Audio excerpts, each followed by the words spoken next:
From here to the stars, I am your host, Stephen Ewan Cobb. Our guest today is Dr. Joseph Meany.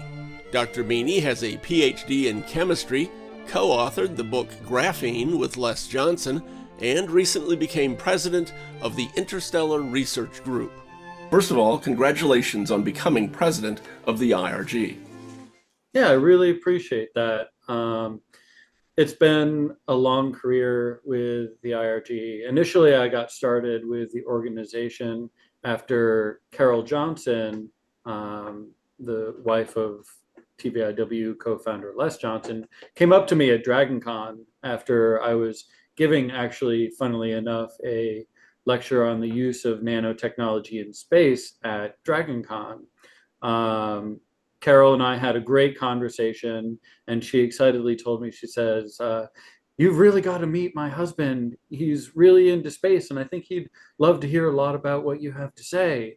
And I was like, oh, that's interesting. Who's your husband? And she was like, oh, he's director of advanced concepts at NASA Marshall Space Flight Center. And I was like, oh, yes, absolutely. I'm going to have to talk to him. So it was from there that I ended up getting invited to the TVIW meeting at Oak Ridge, Tennessee, and I got to meet a lot of excellent people there. I got to tour Oak Ridge National Lab, and from there I just kept raising my hand to volunteer to do more and more things with the organization. Eventually, less after I had graduated with my PhD, Les came to me asking about how much I knew about graphene, and I said, oh yeah, it's a conducting organic molecule. It's exactly what I got my PhD in. So yeah, that's how he asked me to come on board and join him with that graphene book project. And just through all the things that I continued to volunteer for, eventually committees, and becoming committee chairs. And then eventually I was elected to the board, I think in 2019. So I've been, helping to grow and change the organization, especially as we transitioned away from the Tennessee Valley Interstellar Workshop into our new identity of the Interstellar Research Group. And the through line underpinning the growth and change of TVIW into the IRG comes down to a simple concept, and that's the relationships that we have. We've been fortunate in our time as an organization to have fostered incredible relationships with academics and creatives of all stripes. You and I, as you said, go back a while, and a lot of the folks out of IRG and originally TVIW have friendships that go through LibertyCon. And so, folks like Robert Hampson and Uncle Timmy Bolgio and the whole LibertyCon family, they generously provide the funds for our scholarship program. Tony Weisskopf and Bain Books, who we've published several anthologies through. I mean, it's just a really good thing to have the relationships that we've been able to build up over time. And the continued success of the organization is going to rest on deepening those relationships and expanding new ones to the broader space community. So in the spirit of that, I think my presidency is going to show that, we can really create great new relationships to both strengthen the IRG and the space community at large. You mentioned that you and I have known each other for, well, I guess about 10 years.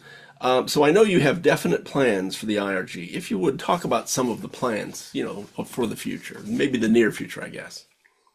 Yeah, during my last answer, I mentioned that we've had a lot of support from Bain Books and the Hampsons and the LibertyCon families, like putting together our scholarships. And we've had that going for, I believe, since 2017. And I'd like to continue and expand that. We've recently put Sarah Spath in charge of the Capitalization and Development Committee, and she's going to be working to expand the sponsors that are able to support the Interstellar Research Group, so that we can eventually grow and expand the breadth of the scholarships that we're able to offer. Right now, we offer about $7,500 in scholarships a year, 3 scholarships spread between undergraduate and 2 graduate scholarships.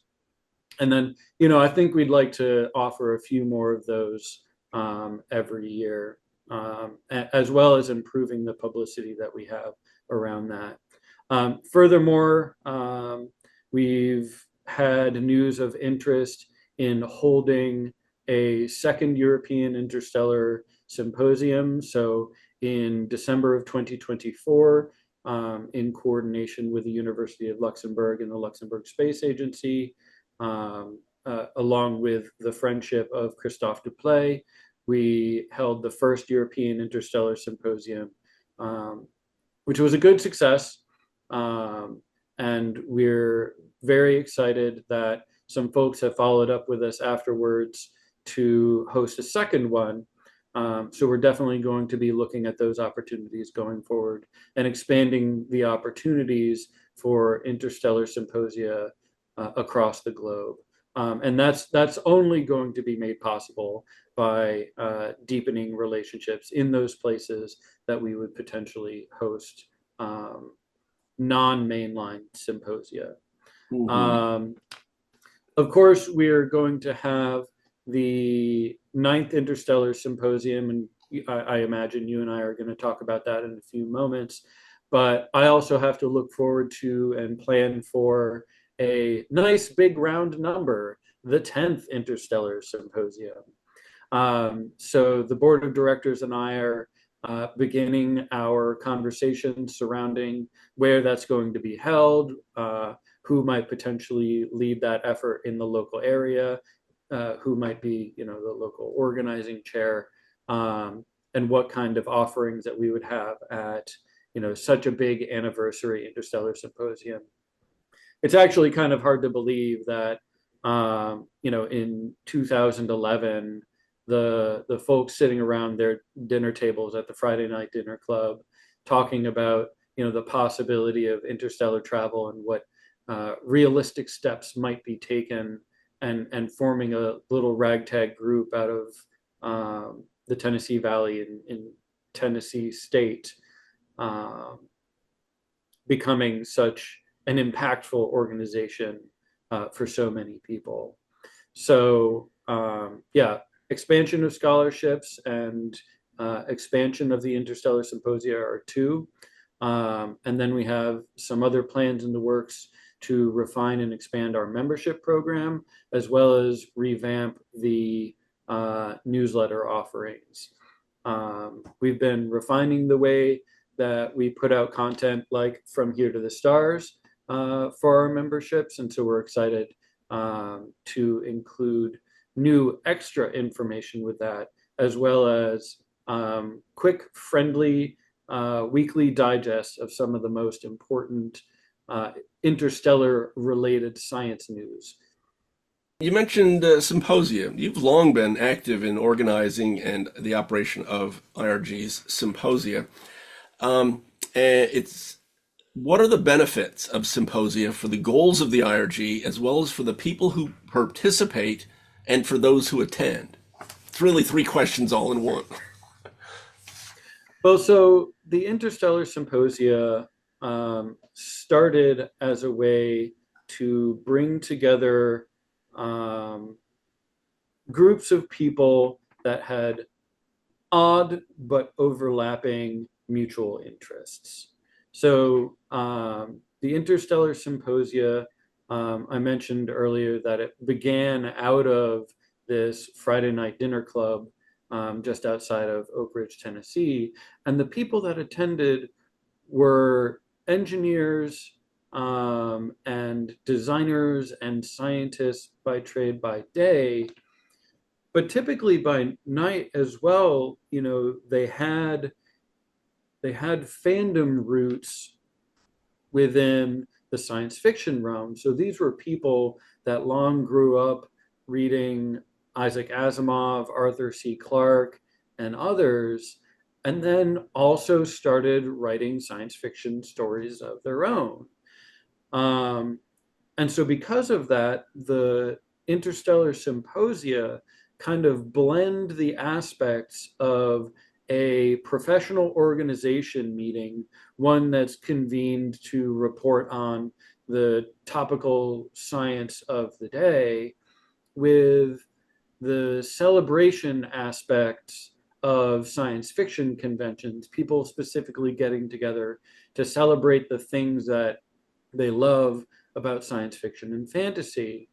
But this meant that there was always a careful air of um, realism in the development of scientific principles towards interstellar development, as well as an ear to the ground for futuristic thinking, especially about bringing in concepts that may not fit within current earthbound paradigms, if you will.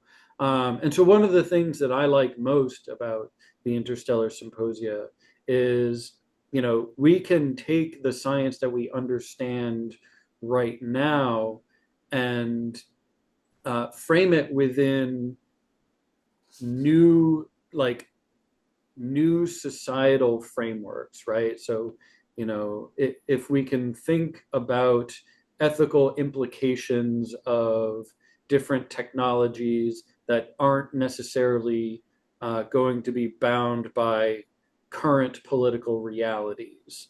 And so that allows us to also think about ways that technology might evolve in the future. And I think those are really powerful aspects of being able to creatively move through the scientific development process, because it doesn't have to be tied to what can I get funding for next month, but more like what exists still within the realm of the possible from what we know. And I think that has a lot of attractiveness to a lot of people. You and I have seen the IRG grow, as you mentioned, from a small but enthusiastic regional organization to one that was national and is now international. If you would describe that last jump to international status, how it came about, and what has it changed within the IRG? Well, first off, I have to give a lot of credit to that to Professor Andrew Higgins at McGill University. Andrew has been a huge supporter of IRG in the past. He's been to a number of our symposia. And so, through that, when we were talking in 2019, I believe it was, about the future of the organization, Andrew came to the table, and he had seen, the quality of the presentations and symposia were only increasing in time. And we were getting, grants from NASA to hold our symposium. We were collaborating with people from Breakthrough Listen and Breakthrough Starshot and the other breakthrough organizations, which really cemented us right in the plausible and realistic scientific development. I mean, again, it is a fact of the matter that we root all of our decisions within, proper scientific peer review kind of things. And so Andrew wanted to bring the availability of this kind of conference to his students at McGill. And so he stepped up and offered to become organizing chair for the 2023 symposium at McGill University in Canada. So that was our first crossover into proper international waters.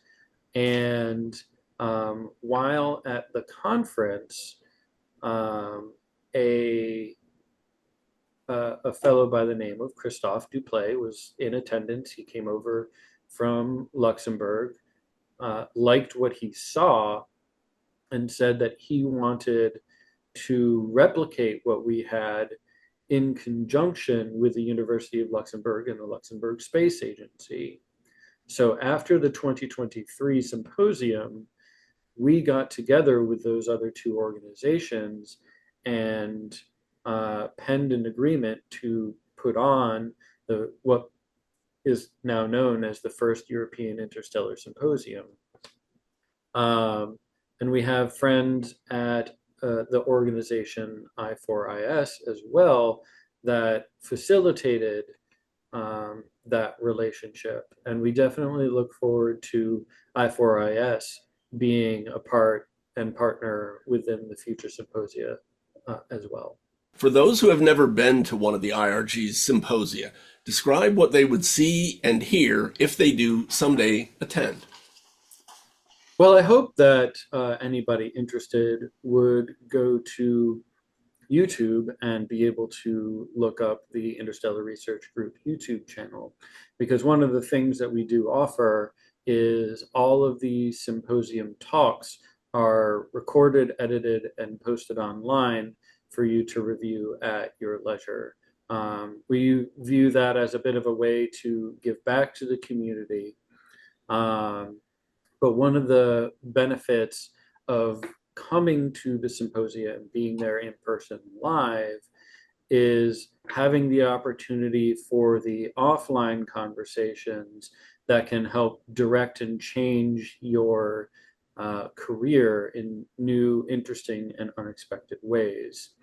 So attendees of the symposium would come and sit down, and sort of the main attraction, if you will, are the plenary lectures. And these are people like Phil Lubin, Jeff Greason, and Becky McCauley Wrench, who come and give lectures about the science and insights that they have towards moving humanity into an interstellar direction.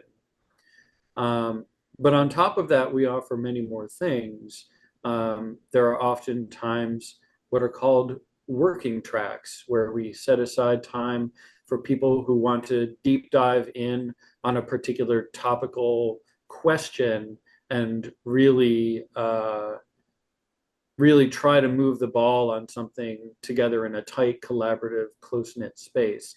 An example of that is, I believe this was at the Chattanooga TVIW event, I think 2017.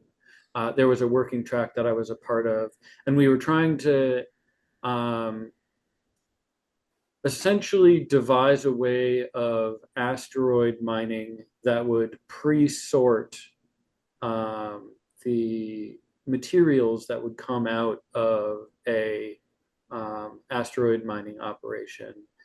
And one of the things that we did was basically invent a huge mass spectrometer. And for those of you that are unfamiliar with chemical instrumentation, essentially a mass spectrometer takes the input of a chemical or element, and by hitting it with an electric field and causing those materials to ionize, you can then use sensitive magnets to sweep a field and sort out elements that hit the target by mass to charge ratio. And so we were basically saying, okay, well, if you had a really big one of these and really powerful magnets, you could potentially, sweep these magnets in the vacuum of space and separate out silicon ions from iron ions, from chromium ions, what have you. And those would be able to precipitate out into collector bins that could then be shipped off for proper refining and development into whatever end use they're going to be put together for. And so it was just mostly a session of a few of us on cell phones and laptops sitting at a round table with a white paper easel, just sketching things out. And eventually we were able to take that offline. And a number of the working tracks actually from previous IRG and TVIW symposia have been pulled together into science and science fiction anthologies published by our friends at Bain Books. We also have, in the spirit of the science fiction con origins, a hospitality suite, not a con suite, but a hospitality suite where people can go for slightly quieter conversations, get a little bit of food and drink that's supported by the entrance fee for the symposium. And it's just a really great way to relax and network a little bit.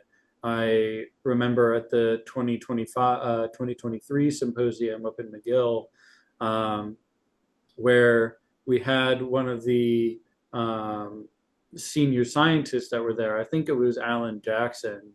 And he was kind of having a story time with the undergraduates that had shown up to the symposium because they were there listening to hear about his career. And he was talking about some of the NASA development projects that he'd been on over the years.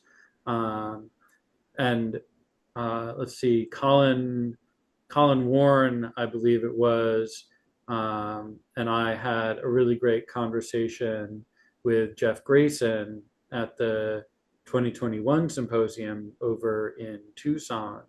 So the hospitality suite is just a really nice way of reducing the anxiety barrier towards meeting people, getting to know people, getting to hear their stories, and eventually forming those relationships, which can have some really significant impacts on the careers long term. I know that, you know, from my time attending IRG and TVIW, you know, I've been invited to speak at LibertyCon and a number of other science fiction conventions that, you know, through some of my cited activities there, have actually led to tangible results. Eventually, me getting a postdoc position at Savannah River National Lab, and eventually moving over to Booz Allen Hamilton, where I'm a science consultant now. So it's just interesting the way that showing up for an IRG symposia can have these really unique effects just rippling through one's career. Mm-hmm. Yeah. Serendipity, I think, would be the word I would use. Yes, absolutely. Very serendipitous. And I get flashbacks. It sounds silly, but or maybe it's not. I get flashbacks. There are group pictures of scientists from the 20s that were into, you know, developing quantum physics at the time. And there are major faces on there. But people, it was just a conference. They just went and to learn, you know, and hang out. You guys are doing the same thing. And there may be big names you'll meet, and, you know, that can have, like you say, career changing effect, you know, on your life. Yeah. So anyway, you mentioned the IRG offers scholarships. They offer, according to my notes, 3 scholarships, one at undergraduate level, one at master's level, and one at doctoral level. These are merit-based and require applicants to complete an essay with their application form. The deadline for all applications is, I believe, in December. How can students learn more about the scholarships offered by the IRG and the application process? Well, everything is going to be on our website, irg.space, and we have a heading under the top banner of the website there that goes directly to each annual scholarship. The 2025 scholarship process has concluded, and all of the applications are under review at the moment. But it's around July timeframe that each year we'll put out the call for the subsequent year's scholarship application process. So I would say that as you're headed into your next year of college, swing by irg.space and find out more about that scholarship application. We make sure that we post clear directions, separating the processes between the undergraduate and the graduate scholarships. The process is exactly the same for the master's students and the PhD students. And then the winners of the scholarships, that we really like to encourage engagement with them.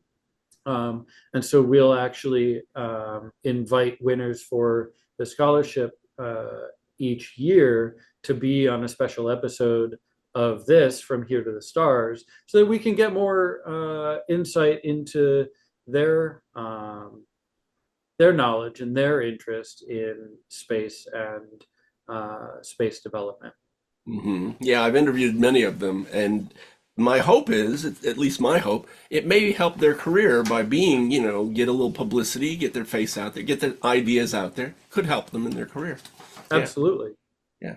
The IRG website is easy to remember. It's irg.space. That's about as simple as you can get. What can That's what people, we were going for. yeah, what can people learn there? Well, you can learn everything about our organization there. And we really try to make digesting the information about the offerings of the organization as clear as possible. And so, for example, as an organization, we want to have members of the organization, and those members are able to access special content through the website that we restrict specifically for them. And we also have the ability for members to get other perks like discounts at the IRG store, things of that nature. We also have complete information as to the upcoming symposia, where you can go for registration and hotel information, call for papers information. And then each year, as I mentioned before, it also has information about the individual scholarships.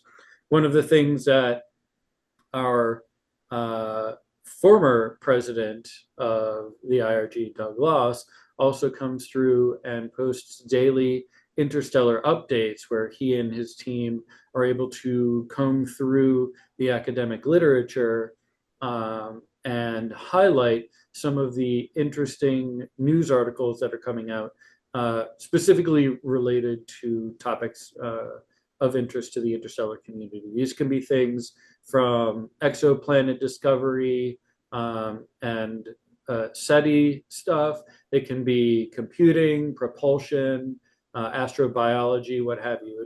It is a real smattering of the space literature. But for anybody that is interested, they can sign up for that specific mailing list, which comes out every morning, as well as the quarterly IRG newsletter, How Starship Will Travel. In 2018, you and Les Johnson wrote the book Graphene, the super strong, super thin, and super versatile material that will revolutionize the world. It sounds like the answer is in the title, but I'm still going to ask, what prompted you to write that book? Well, Les was actually invited to write that book.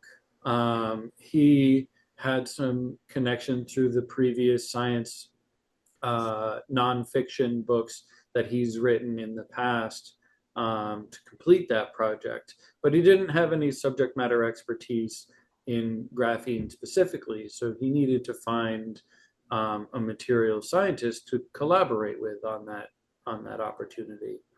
And since Les had known that I did my PhD research on the nanocircuitry, he was like, hey, I know graphene is supposed to be a really great conductor. Maybe Joe knows something about it.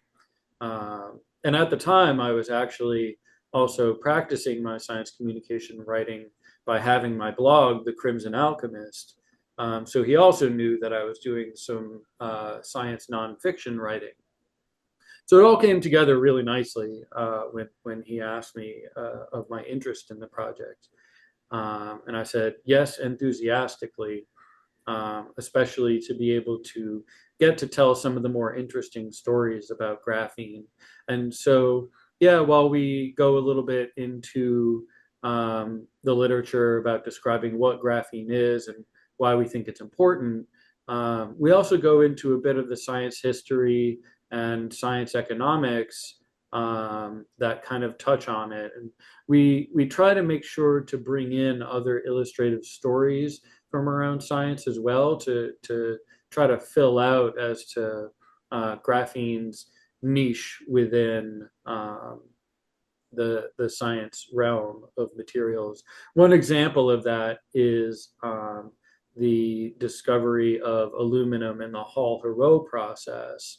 And we were, illustrating that the discovery of materials can sometimes, yeah, be on purpose, but it can also sometimes be on accident. And things that originally are extremely expensive or hard to produce can eventually become very cheap to produce. To expand on that example, the discovery of aluminum, it was originally mined out of this mineral called bauxite, which is an oxide of aluminum metal.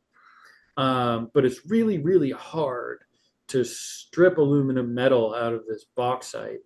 And it wasn't until an electrochemical process was discovered, originally by using a lot of batteries, but eventually got ported over into using hydroelectric power, that the processing of aluminum metal became commonplace. So before the Hall-Héroult process was commonplace, aluminum was extremely expensive.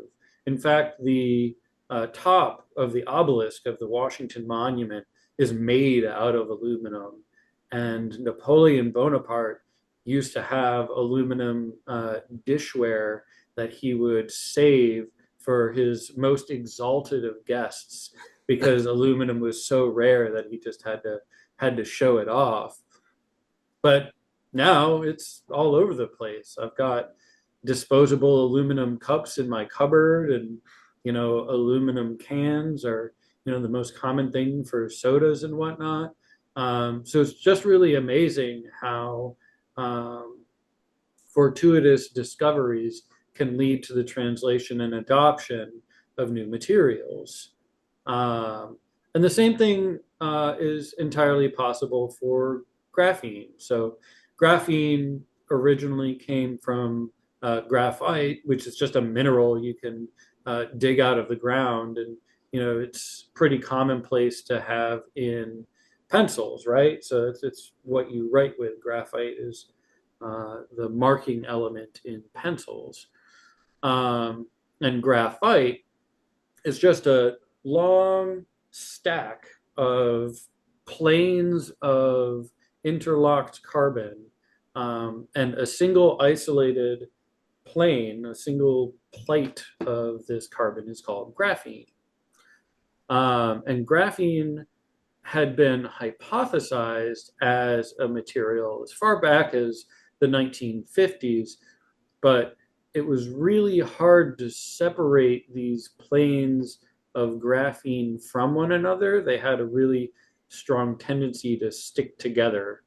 And so nobody had been able to isolate a plate of graphene until 2004, when Andrei Geim and Konstantin Novoselov ironically used just a bit of sticky tape, a little bit of Scotch tape, to take their hunk of graphite and put some tape on it, take the tape off, and then they dissolved the tape and were able to deposit single layers of this graphene on a glass slide and image it under a microscope. And so it was for that discovery that they won the Nobel Prize in 2010.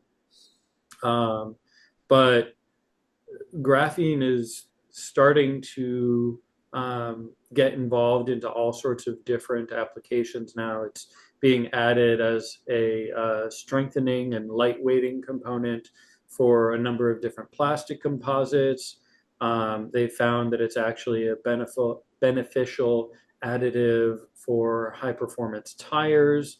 And people are even adding it to concrete to try to make it stronger and change the way um, that the concrete will set over time.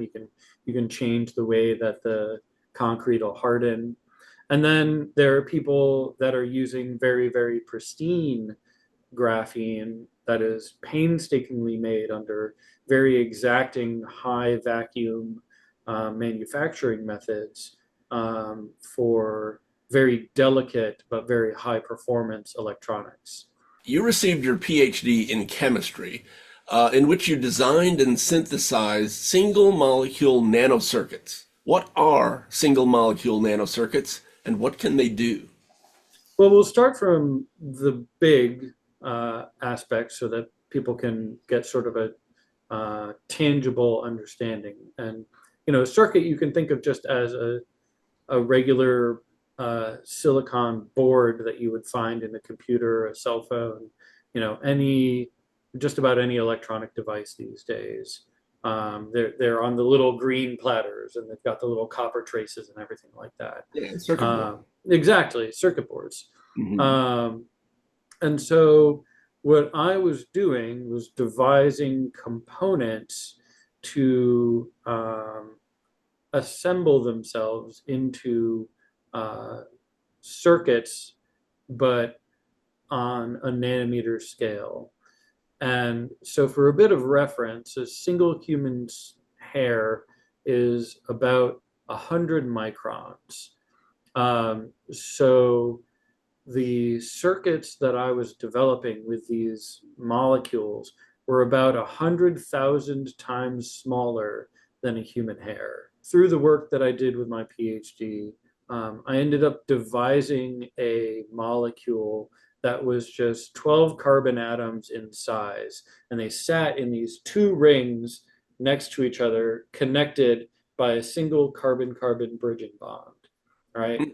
Mm-hmm. And these single carbon-carbon bonds are very flexible. They allow the rings to rotate in and out of plane from one another. And the rotation out of plane means that the electron clouds of my left carbon ring were different than the electron clouds for my right carbon ring. And if I play with the atoms that decorate these rings, then I can create a way to force electrons to flow through the molecule in one direction of the circuit, but prevent those electrons from flowing backwards. And so you create a molecular diode. Hmm. And so the idea was that, okay, if we're able to correctly get these, then we could help affect the semiconductor manufacturing process and maybe scale down and improve the efficiency of electrical circuits in the future. You are contributing a chapter to the 3-volume technical monograph book series entitled Interstellar Travel, which is being edited by Les Johnson and Kenneth Roy. Your chapter is entitled Ensuring Settlement Survival and Sustainability. When I was a teenager, O'Neill cylinders were featured on the cover of Popular Science magazine. Dr. O'Neill was interviewed about his ideas for space colonies on TV, in newspapers, and magazines. For those unfamiliar with them, describe what an O'Neill cylinder is, and then, if you would, what makes O'Neill cylinders a good stepping stone for space settlements? Yeah, so O'Neill cylinders were first described by Gerard O'Neill in 74. And essentially what he was postulating was that there would be these big enclosed toilet paper tubes that would be built in space. And they would be built in such a way that they were supposed to provide all things necessary for permanent human settlement in space. So they were going to provide gravity, they were going to provide life support systems, they were going to actually provide environment, And he thought that these would be built in such a way that they could not only just orbit around the Earth, but they would be built in such a way that we could use them as little floating islands of humanity that could scatter throughout the solar system, and develop our ability to permanently occupy space. Um, and he went through a number of calculations to determine exactly like how long it would take to build some of these things, how costly it would be to build some of them, aiming for about a 2% human growth rate, as each of the cylinders would sort of come online. Um, Obviously, he was a little bit optimistic in how quickly we could get those projects done, because he was imagining that we would have several of these O'Neill cylinders already built and occupied in space by the year 2025. Unfortunately, we have not been able to get those projects underway, and they remain a speculative aspect of human habitability, especially permanent human habitability in space. Um, but the concept kind of continues to live on, because anybody thinking about human habitability for long-term space settlement is going to come back to ideas like this. And one can even find artwork online about the hopes and dreams for what these O'Neill cylinders would look like. And they're almost synonymous with the imagery evoked by generation ships or world ships. So there's a long history there that O'Neill really kicked off. Recently, I saw the movie. I think it was something like Elysium, but the city in space was called Elysium. I don't Mm-hmm. remember the name of the movie. I And the thought it was goal, just Elysium. maybe the whole movie was called Elysium. The goal was the poor people on Earth wanted to get to this city where it was an ideal life and stuff. And it was basically an O'Neill cylinder. As far as I know, they didn't credit him, but it looked like an O'Neill cylinder to me. Anyway, how does the vision of O'Neill cylinders encourage, and I'm quoting from your chapter, um, quote, self-sufficiency, small scale government units, cultural diversity, and a high degree of independence, unquote. Oh, well, that's not even a quote from me. That's a quote from O'Neill himself. Is it really? Okay. Um, I'm not I'm not sure I necessarily agree with all of those aspects. I certainly think that self-sufficiency and cultural diversity would be encouraged, because essentially each of the O'Neill cylinders um, would develop and evolve um, pseudo independently. Of course, there would be some uh, interdependent reliance. Maybe O'Neill cylinders would need to occasionally converge to support one another. But by and large, they are envisioned to be um, self supporting long term habitats. Um, I think the idea of small government is probably O'Neill's own biases being reflected within that aspect. And I'm not necessarily a political scientist, so I don't necessarily have strong views on how that could or would evolve. Um, but I just want to make clear that those are his words. Okay. Well, then, what are the advantages of building space habitats as opposed to terraforming planets? Well, the biggest benefit is that terraforming planets is hard, long, and energy intensive. Um, there's also the aspect that terraforming is not a satisfied ethical activity. And so there's constant discussion going on these days about, if terraforming should even be considered as a viable option for in-space habitation. Now, in my book chapter, I cite a number of the most influential contemporary ethical discussions. So I'm going to point to that for specific examples. And I actually don't even necessarily call out terraforming as an option within the chapter. I actually try to suggest that targets be selected for space habitation based on minimized terraforming impact and maximized sustainability based on using what is available already at a potential habitable system. Some of that describes looking at the possibility of altering biology. Some of that is based on altering our own biology, but some of that is also considering the adoption and adaptation of biologies that we may find out in the cosmos. And I, cite a number of recent papers looking at the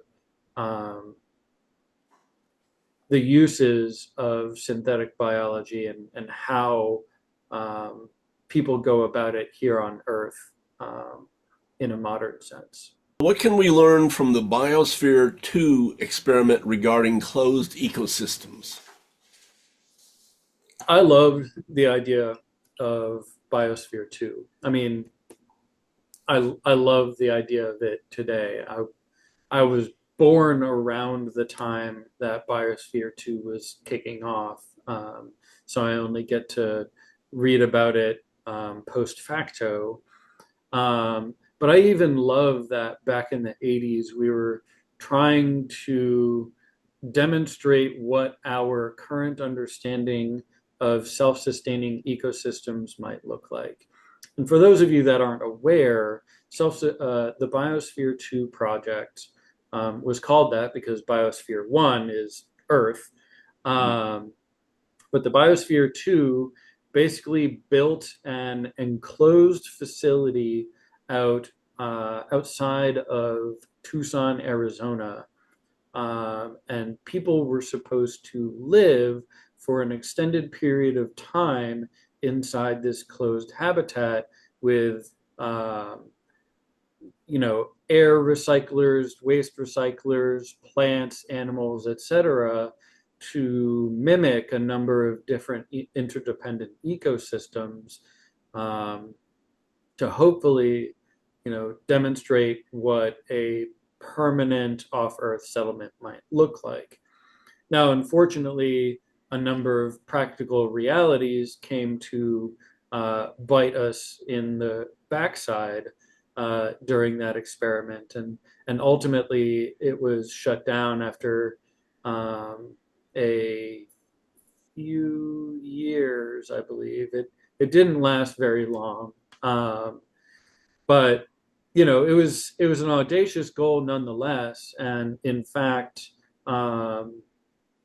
it was the sort of kickoff point. People today live and work within these things called human analog missions, where people pretend they live in extreme environments like Antarctica or high on the top of Hawaiian mountains or in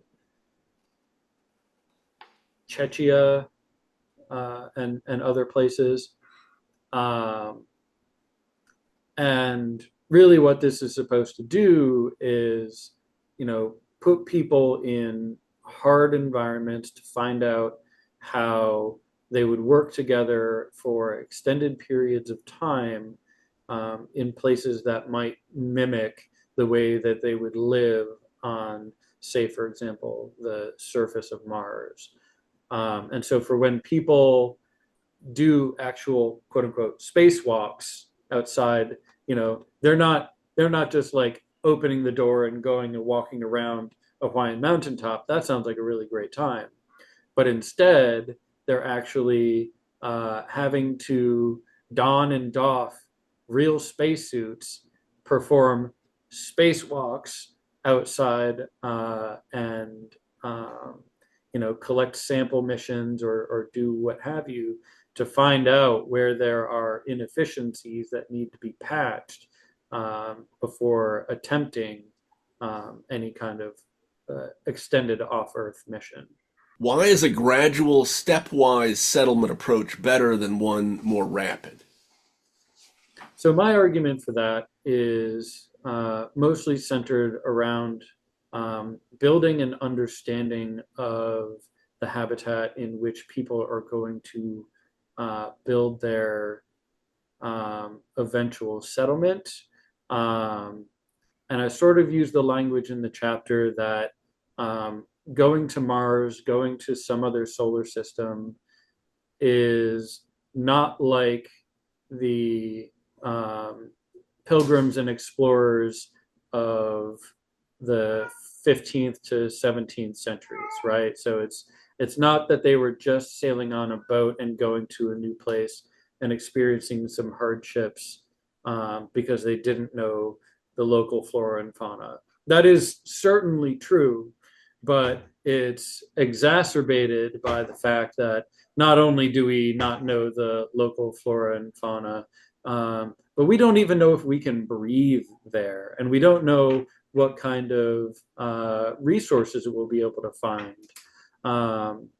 And so, in establishing any kind of off-world habitat, doing so with an eye towards being able to say, all right, we can use such and such types of energy because they are abundant and regrow, or they are abundant and we can find more, as opposed to, oh, if we use some kind of fuel, we're going to end up causing cascading we're going to end up causing some kind of cascading feedback loop that's going to ultimately lead to shifts that prevent us from being able to survive in these naturally hostile situations. Why do you consider energy the most fundamental commodity for an interstellar settlement? It doesn't matter where you go in the universe, you still need energy to be able to perform work. You require energy to grow food. You require energy to power your computers and life support systems. And we can never expect to find ourselves in a place where a star will just provide everything that we need for us.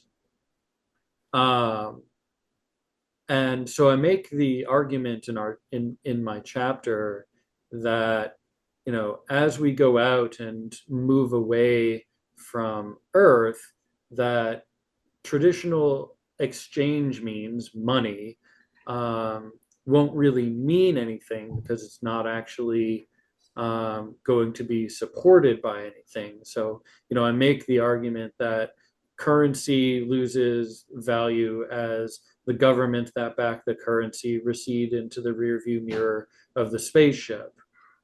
And we don't actually know at the start what will be valuable to people as they journey across the cosmos.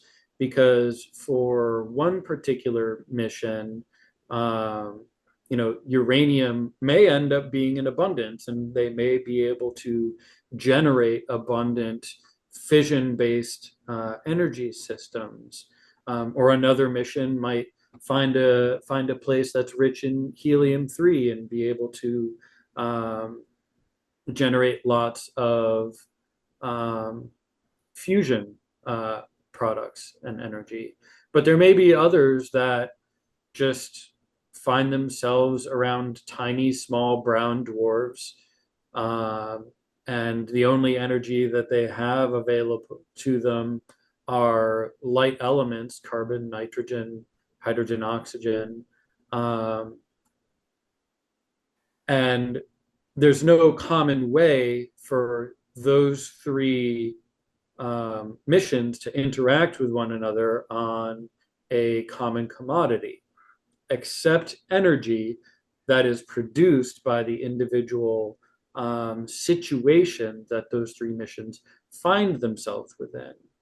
And that's going to be even true if we find, you know, alien or unfamiliar biologies out there. Um, People, persons, entities out there still require energy to move and sustain themselves. And so it was my argument that a sufficiently advanced interstellar economy would move beyond anything that looks like the currency we know today, and instead would exchange within units of energy, which I call the joule economy. What is a reversible manufacturing method, and can you provide an example? The reversible manufacturing methods that I talk about in the chapter come inspired from conversations with and a book that I read by an MIT researcher called Skylar Tibbetts. And the book that I read that I can highly recommend to anybody out there is called Things Fall Together. And the idea is that if we think about the way that we design and manufacture items that we need, and in this particular case, items that we would need for space development, if you design in such a way that the end product can also be unmade, stored away, and then remade in another location, then you enable energy efficiencies for an interstellar colony that would otherwise be limited by what resources they could find and put to manufacture along the way. And so while going into the particulars would just get completely derailed in chemical jargon, if we think of a chair, and there's a great YouTube video that Skylar put together with his colleagues, and they designed a chair that assembled itself inside turbulent water. They took pieces of this chair and embedded magnets like little Legos, and that while the pieces were floating around the water, the magnets could connect and disconnect until they reached their optimal state. And the optimal state was designed by matching the particular polarities and strengths. And this optimal state was the functional chair. And so I was saying, well, okay, what if we extended this to potentially think about a habitat that could be sent ahead of the arrival of human inhabitants, that knowing the turbulent nature of a particular planet's atmosphere or the way that maybe it has liquid oceans, the pieces of this habitat would self-assemble over time without input of robotics or expensive and sensitive circuitry, right? So it's using the idea of physical principles to enable motion that ultimately a manufactured item comes together. What makes self-healing materials so important in a space environment?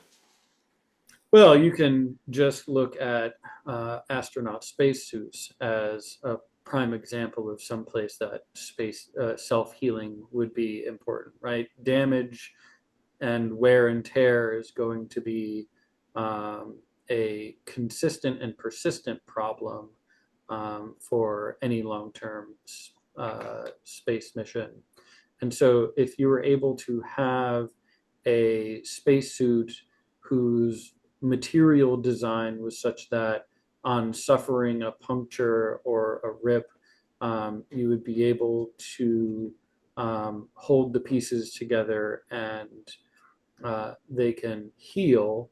That allows an incredible amount of de-risking of these space missions, and allows for well, yeah, de-risking is the big one, and mission extension. I tend to think of a spacesuit as being vulnerable to tiny impacts in the immediate time period. Can it heal that quickly? There are examples in the literature of very fast kinetics of healing. Most of the examples that we would find out in the literature today are things like self-healing paint. So you can just shine a UV light over a scratch on a car paint, for example, and the material would reconfigure itself to fill in the gap where that paint is. Um, and so, in the case of a spacesuit, especially a micrometeor impact on a spacesuit, um, you'd have to be able to have some kind of healing that healed both the sealant and the fabric. Um, and I think there is some preliminary work on self-healing fabrics, but I don't know that they're particularly good, nor do I believe that they're particularly fast at the moment. But that the principles still exist, I think, is still important to consider for those sorts of applications. Absolutely. What are microbial nanowires and what are the possible applications for energy generation? Oh yeah, these are absolutely fascinating. Um, and the idea that we were able to find microbes, single cell organisms here on Earth that effectively eat metal, and then the biological machinery within the microbes assembles tiny strands of the metal atoms to form exactly that, little tiny wires. And these microbes use the wires to pass charge and conduct electricity between the colonies of these microbes. And some of them use it as a defense mechanism. Some use them for signaling mechanisms. And it's just really interesting to consider the idea that you could have the growth of these electrical circuits that would be manufactured just by harnessing single cell life. Um, and so by feeding them, you know, solutions of metal atoms and the types of nutrients that they would need for growing, so organic molecules and the like, being able to build out a uh, a biological computer really kind of tickles the science fiction fan in me in that one. um, and what would it potentially look like to have you know an algae surface or a fish tank, right, that ends up being sort of your computer system, but it also ends up being able to sustain other parts of life, because if you have a fish tank that's able to eat these algae nanowires, the algae would itself be self-healing, but still sustain things for food production. What is an astropharmacy and what role might it play in ensuring the health of the inhabitants?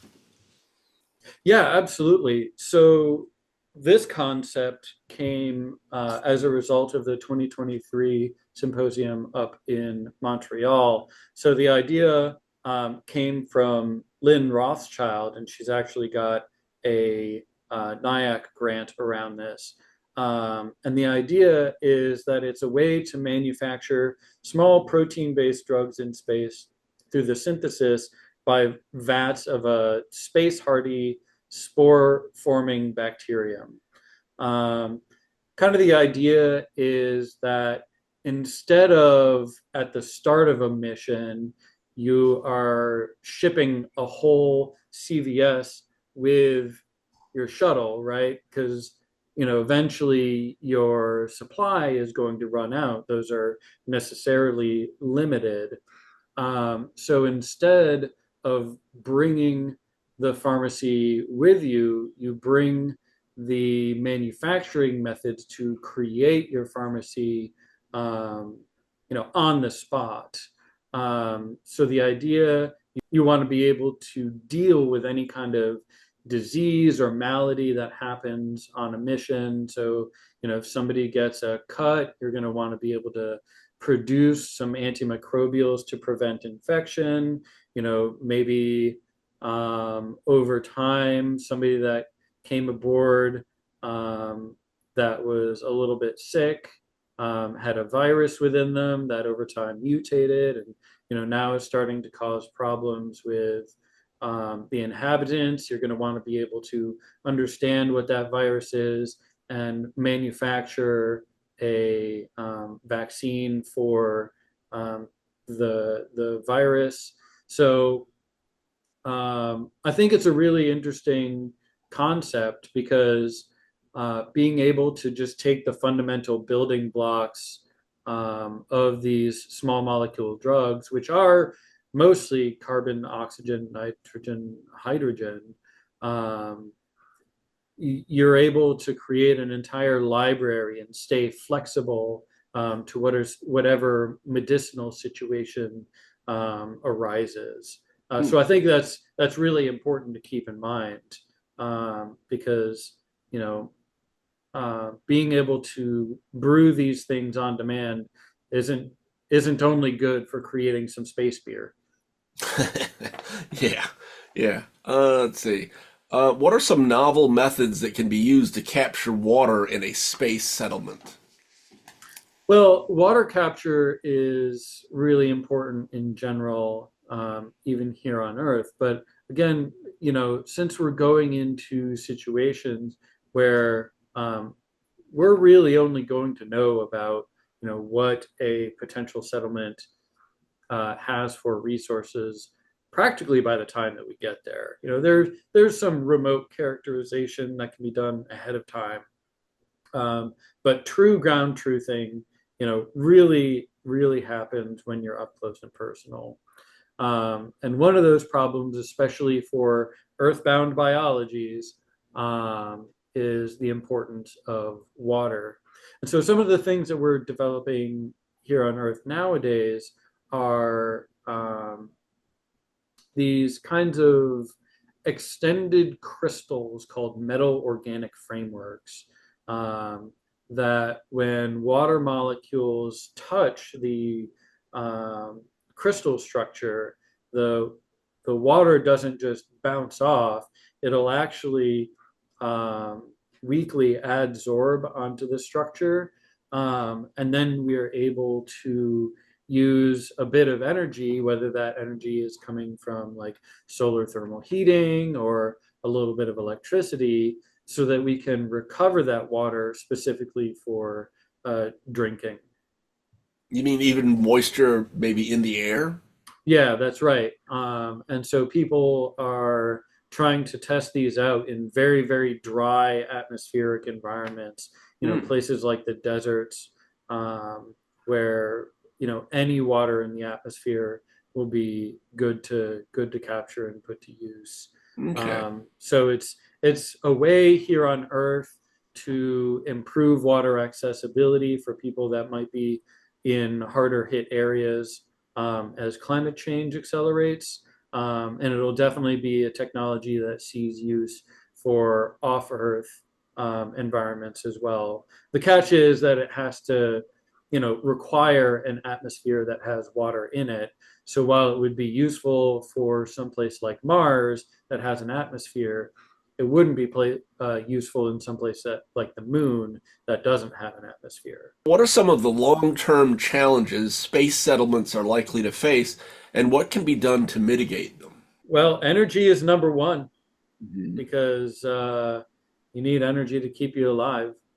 Mhm. Um, and before we seriously consider going anywhere ourselves, we're going to need to carefully consider the way that we produce, harness, and uh, and grow the energy of a system that we take with us.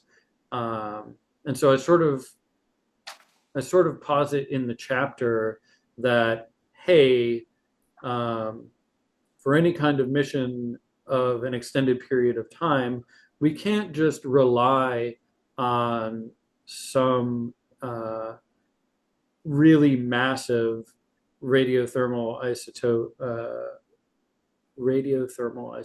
generator, um, RTG, radio isotope thermoelectric generator. Um, as would be present aboard the Voyager space probe or anything like that. That's going to be where our early energy comes from. It's kind of like the idea of going on a road trip, right? And needing to plan out where you're going to fill up for gas along your way.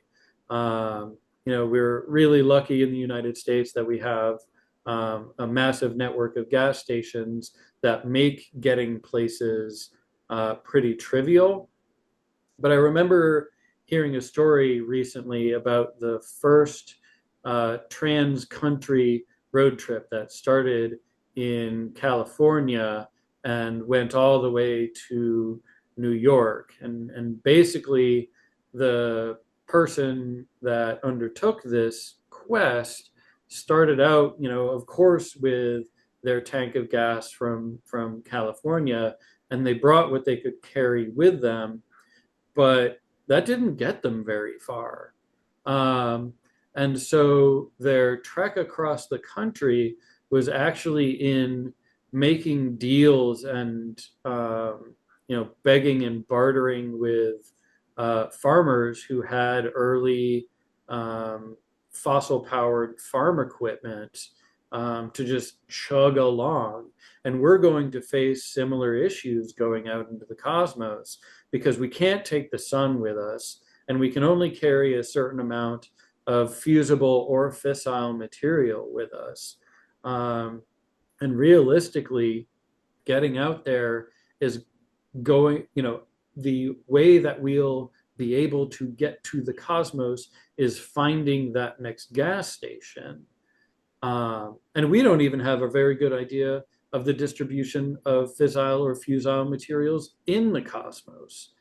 And so, that's where the importance of uncrewed interstellar probes are going to really find their utility in enabling crewed interstellar missions, is we need to be able to find where those waypoints are to pick up more energy. Because without that, there is no other, there is no next stop. Mhm. And there is no horse and buggy that's going to cart ourselves back to California Mhm. once we're, beyond the solar system, right? Yeah. My take is we are so spoiled having lived on Earth that it supplies us with, breathing air and food and water and all this stuff. Even things that we don't even think about. Gravity. And 10,000 years ago, we didn't have to think about it because we weren't scientists. But now we're thinking about it and we're just discovering how spoiled we are. Yeah. And And we're going to have to figure out how to take all of that spoiledness with us. It's going to be tough. It's super going to be tough, but it's possible. That's the key. It's possible. How do you envision the long-term impact of successful interstellar settlements on humanity's future? That's a big question, Hmm. and um, it really comes down to when we go out to the cosmos. Um, there's only going to be limited opportunities to look back and communicate with Earth. It's going to be ending up as a divergent evolution. Um, and so while, the core seeds of humanity will stay with us as we go out there, it'll be really interesting how the evolution comes about. Um, and um, the thinkers and concepts surrounding post-humanism and things of that nature offer a lot of questions and very few answers about what would happen because it's all speculative at this point. Um, but I'm still hopeful that humanity will take the position of positively reinforcing relationships to make the grander universe a little bit brighter. You've been involved in the Interstellar Research Group since 2014, I believe. What is it about your goals and vision that made you want to get involved? Well, when I was a kid, I was always interested in space, and you and I were talking about this a little bit in the pre-interview chatter. It was dinosaurs or space, and I said dinosaurs and space. Yeah. And so, I remember being in elementary school and I had a booklet about astronauts. I think it was a um, annual, like big, thick Life magazine Mm. that showed some of the big accomplishments of the space program up through the early 90s. And it was just so picturesque. Um, and when I came to the realization in high school and undergrad that I was bad at engineering and I thought that space was going to be therefore inaccessible to me, I got really sad about that actually. I had to make the decision that, oh, I was really good at chemistry. It ended up being quite a talent of mine. And so, in specifically fostering that, I didn't know or I didn't think that space would uh, be accessible to me. And it wasn't until midway through my graduate school experience when I was giving a lecture at Dragon Con on nanotechnology in space that it really clicked for me that everything in space is made out of stuff. And I'm a guy that knows a lot of stuff about stuff. Uh, you know, and there's a lot of metallurgy that goes into creating spacecraft. There's a lot of material science that goes into crafting space suits or, propulsion systems, communications equipment. And when I discovered optics and meta surfaces that were made out of nanomaterials, this is what really reignited my enthusiasm and really uh, allowed me to tell myself, no, I have something to contribute to the development of space because everything that everybody's using out there is made out of something. And if I can make something that's better, they're going to use that instead. And so my mark on the space community is really focusing on material science. And I think that's a lesson for everybody to be able to sort of internalize is that the challenges surrounding space travel are hard. And it's not going to only be solved by engineers and people with slide rules and pocket protectors, right? It's going to be solved by people discussing and arguing over the development and evolution of cultural practices, what's going to be important about the way that, again, economy and money changes over time, the way that we protect the places that we visit. All these things allow a lot of room for people with, their own pet passions to be able to leave their mark. And I think that's one of the things that's special about the Interstellar Research Group is, we want to inculcate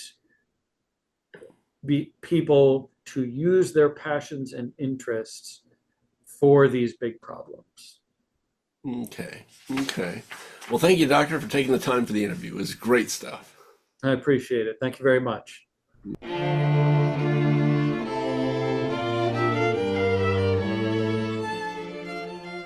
That was Dr. Joseph Meany. This has been From Here to the Stars, a video series created by the Interstellar Research Group.